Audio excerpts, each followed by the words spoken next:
Hello everyone, Mousumi kitchen and লাইফস্টাইলে তোমাদের অনেক স্বাগত। আমি মৌসুমি আবার চলে এসেছি একটা নতুন রেসিপি শেয়ার করতে। আজ শেয়ার করব মাসকলাই ডাল দিয়ে কিভাবে কুমড়ো গাছের পাতার ডগা রান্না করতে হয়। তো দেখো সেটার জন্য আমাদের কি লাগবে, মাসকলাইয়ের ডাল।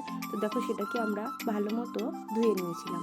আর এদিকে নিয়ে নিয়েছি কিছু কুমড়োর পাতা আর কিছুটা কাঁচা লঙ্কা। তো দেখো এবার কুমড়ো পাতাগুলোকেও খুব ভালো করে ধুয়ে নিয়েছিলাম। দেখো কড়াইতে কিছুটা জল গরম করতে বসিয়ে দিয়েছি। তার মধ্যে কুমড়ো পাতাগুলো দিয়ে ওপর দিয়ে একটু নুন ছিটিয়ে সেটাকে কিছুক্ষণের জন্য ঢেকে সেদ্ধ করে নিয়েছিলাম। তো দেখো আমাদের সেদ্ধ প্রায় কমপ্লিট হয়ে গেছে। এবার এটাকে তুলে নিচ্ছি।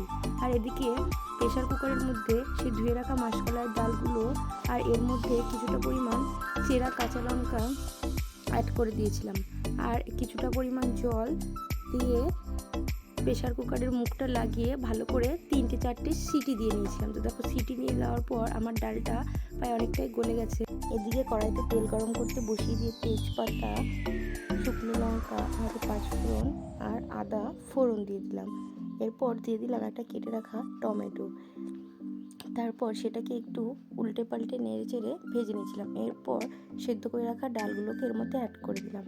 আর দেখো এর ওপর দিয়ে 1 চা চামচ হলুদ গুঁড়ো আর 1 চা চামচ নুন অ্যাড করে দিলাম। দিয়ে এরপর সেটাকে খুব ভালোভাবে একটু নেড়ে চেড়ে নিলাম। তো দেখো এরপর আমি এর মধ্যে সেই সেদ্ধ করে রাখা কুমড়োর পাতাগুলোকেও অ্যাড করে দিলাম। দিয়ে হালকা হাতে একটু নেড়ে চেড়ে এটাকে একটু উতলানোর টাইম দিলাম। আর উপর দিয়ে কিছুটা পরিমাণ স্বাদের জন্য চিনি অ্যাড করলাম। তারপর সেটাকে আবার একটু নেড়ে চেড়ে দিলাম।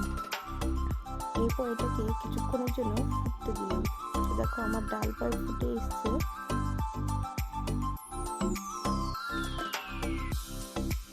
ঠিক এই পর্যায়ে উপর দিয়ে একটু ঘি ছড়িয়ে নামিয়ে নিলেই তৈরি হয়ে গেল আমাদের নিরামিষ মাসকলাই ডাল দিয়ে কুমড়ো পাতার ডগা।